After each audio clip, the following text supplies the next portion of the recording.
శ్రీ గురుభ్యో నమః. శ్రీమాత్రే నమః. ఖగోళంలో సంచరిస్తూ ఉండేటటువంటి గ్రహాలు మనకి 9గా గుర్తించబడ్డాయి. 9ని మనము ఎక్కువగా జ్యోతిష శాస్త్రంలో పరిగణనలోనికి తీసుకుంటాం. ఇంకా యురేనస్, నెప్ట్యూను, ప్లూటో ఇవి కూడా ఉన్నాయి. కానీ మన పరాశర గ్రంథాన్ని అనుసరించి ముఖ్యంగా 9 గ్రహాలనే పరిగణనలోనికి తీసుకొని ఈ శాస్త్రం చెప్పబడడం జరిగింది. దీనికి ఆద్యులు పరాశరుల వారే అవ్వడము, వారి ముఖతః వచ్చినటువంటి ఈ గ్రంథము పరాశర గ్రంథంగా చాలా చాలా ప్రాచుర్యం పొంది మానవాళికి బహువిధాల దారి చూపుచు నీరాజనాలు అందుకుంటుంది. 9 గ్రహాలలో మనకి ముఖ్యంగా ఏమేమి ఉంటాయి అంటే, రవి ఉంటాడు, గ్రహాలకి రాజు.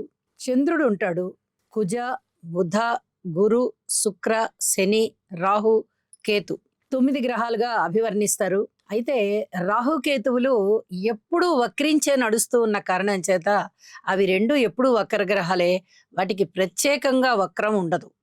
వాటి యొక్క గమనమే వక్రం కాబట్టి అవే వాటికి వక్ర గ్రహాల కింద లెక్క. పైగా అవి ఛాయాగ్రహాలు. ఏ రాశి అనుసరించి ఉంటాయో, ఏ నక్షత్రాన్ని ఆధారంగా చేసుకొని నడుస్తూ ఉంటాయో ఆ అధిపతుల ఫలితాలు ఎక్కువగా ఇస్తూ ఉంటాయి.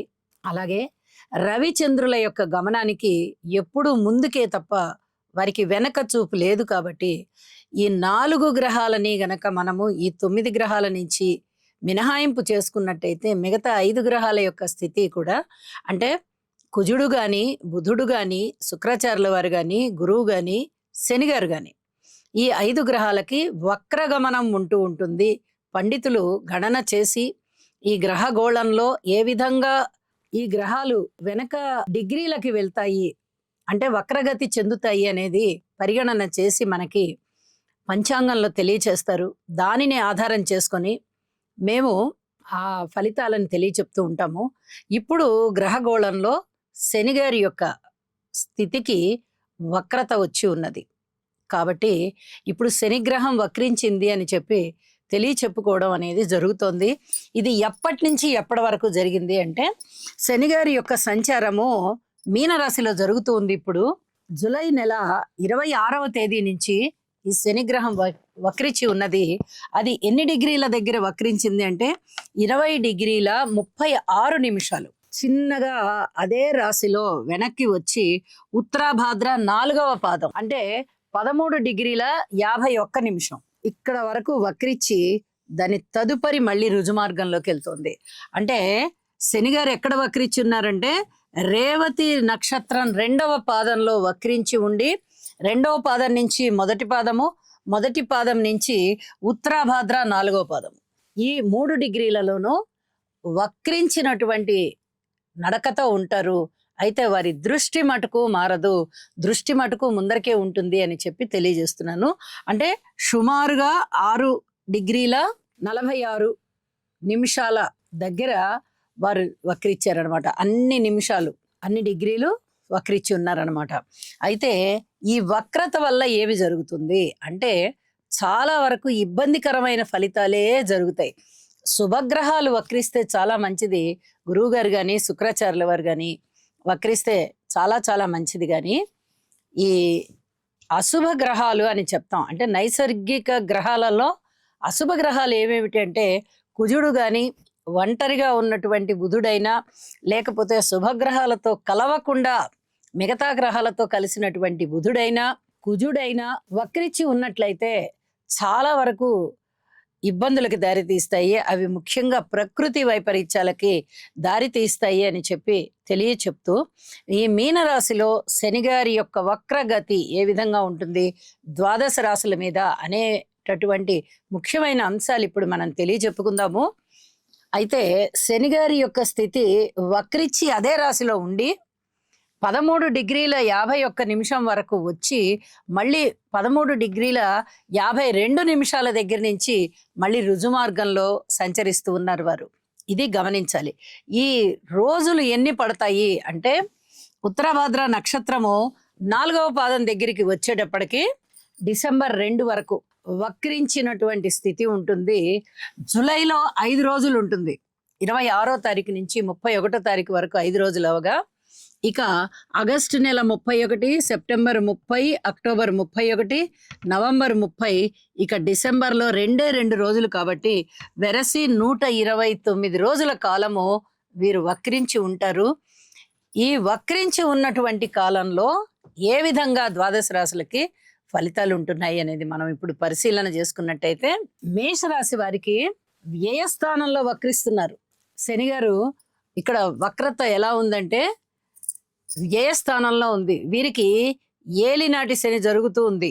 మరి శని గారి యొక్క దృష్టిలు ఎక్కడెక్కడ ఉంటాయంటే 3వ స్థానం మీద దృష్టి ఉంటుంది, 7వ స్థానం మీద దృష్టి ఉంటుంది, అలాగే 10వ స్థానం మీద కూడా దృష్టి ఉంటుంది. ఈ దృష్టులు అయితే మారవు, దృష్టులు ఎప్పుడు ముందరికే ఉంటాయి, కానీ నడక మటుకు వెనక్కి ఉంటుంది. కాబట్టి నడక పైగా అదే రాశిలో ఉన్నది, మీనరాశిలోనే నడక ఉన్నది వక్రించి. మేషరాశి వారికి శని గారి యొక్క వక్రత అనేది ఏలినాటి శనినే సూచిస్తూ ఉంది. ఇది కొంచెం ఇబ్బందికరమైనటువంటి కాలమే. ముఖ్యంగా కుటుంబ జీవితం మీద, ధన ఆదాయం మీద, అలాగే కీర్తి ప్రతిష్టల మీద ఎవరైనా నిందలు వేయడానికి అవకాశం ఉండే విధంగా అన్నమాట.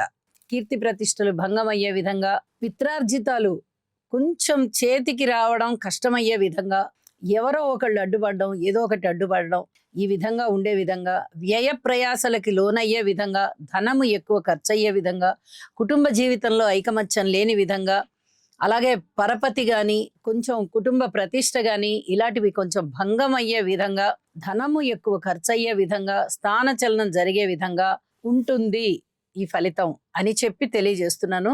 తప్పనిసరిగా పరిహారాలు శని గారికి తైలాభిషేకం చేసుకోవడము నెలకొకసారి చేసుకుంటే మంచిది. ఒక 3 నెలల కాలం ఉంది కాబట్టి 4 సార్లు చేసుకోవడం జరుగుతుంది. ప్రథమం ఒకసారి, మళ్ళీ చివర ఒకసారి, మధ్యలో 2 సార్లు చేసుకోవడం అవుతుంది. అది వీలు చూసుకుని కనీసం 3 సార్లైనా శని గారికి తైలాభిషేకం చేయండి. పరిహారాలు, మరిన్ని పరిహారాలు ఈ ఎపిసోడ్కి చివర చెప్తాను, వాటిని కూడా పాటించండి అని చెప్పి తెలియజేస్తూ ఉన్నాను. ఇక మేషరాశి వారికి చాలా వరకు అనుబంధాల విషయంలో చాలా ఇబ్బందులు ఉండడానికి అవకాశం ఉంది. కోర్టు వ్యవహారాలు ఇబ్బందికరంగా తయారవడానికి అవకాశం ఉంది. రోడ్డు ప్రమాదాల విషయంలో కూడా చాలా జాగ్రత్తగా ఉండాలి. ఎవరితోటన్నా మాట్లాడేటప్పుడు కూడా చాలా చాలా జాగ్రత్తలు పాటించుకుంటూ ఉండాలి. అలాగే దూర ప్రాంత ప్రయాణాల విషయంలో చాలా జాగ్రత్తలు తీసుకోవాలండి. శని వక్రించి ఉన్నారు, ఏలినాటి శని గారి సంచారం జరుగుతోంది, గురుబలం అయితే కనిపించబోవడం లేదు. ఇలాంటి పరిస్థితుల మధ్య మేషరాశి వారు పూర్తి జాగ్రత్తలు తీసుకోవడం చాలా చాలా మంచిది అని చెప్పి తెలియజేస్తున్నాను. శుభం. ఇక పరిహారాల విషయానికి వచ్చినట్టయితే శని గారి యొక్క స్తోత్ర పారాయణాలు తప్పనిసరిగా పాటించండి. అన్ని రాసుల వారు పాటించాలి. స్తోత్రం పారాయణ చేయడం, నల్ల నువ్వులు దానం ఇవ్వడం, దీనికి కొలమానం అంటూ ఏం లేదు. మీరు కొన్ని ఇచ్చినా, మరిన్ని ఇచ్చినా, ఎన్ని ఇచ్చినా కానీ ఏం పర్వాలేదు. నల్ల నువ్వులు దానం ఇవ్వండి. అలాగే తోటకూర ఆవుకు పెట్టండి. నల్ల వస్త్రాలు ఎక్కువగా ధరించడానికి ప్రయత్నం చేయండి. దానము చేయడానికి కూడా ప్రయత్నం చేయండి. అలాగే ఈశ్వరారాధన చేయండి. శనిగారి స్తోత్రాలు పఠించాలి. అలాగే ఇనుము దానం ఇవ్వాలి. ఏదో ఒక ఇనుము, చిన్న ముక్క అయినా, ఒక పెద్ద రేకు అయినా, ఏదైనా మీకు ఎంత పరిమాణంలో ఇవ్వవచ్చు అనుకూలం ఉందో అంత పరిమాణంలోనూ దానం ఇవ్వండి. ఇనుప రేకు. శనిగారి స్తోత్రాలు నిరంతరం పారాయణ చెయ్యండి. భగవద్గీత చదవండి. అలాగే కాలి నడకన వెళ్ళడానికి ప్రయత్నం చేయండి. ఎక్కువ దూరాలు వెళ్ళమని చెప్పను నేను.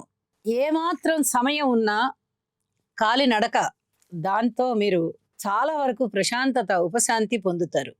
అలాగే పొద్దున్నే జాగింగ్ అంటారు కదా, అలాంటి జాగింగ్ చేయండి. అది నడక కాదు కదా, కొంచెం పరిగెత్తినట్టుగా ఉంటుంది, మనిషికి ఉత్సాహాన్ని ఇస్తుంది. కాబట్టి ఉదయం పూట జాగింగ్ చేయడం వీలైనంత వరకు చెయ్యండి.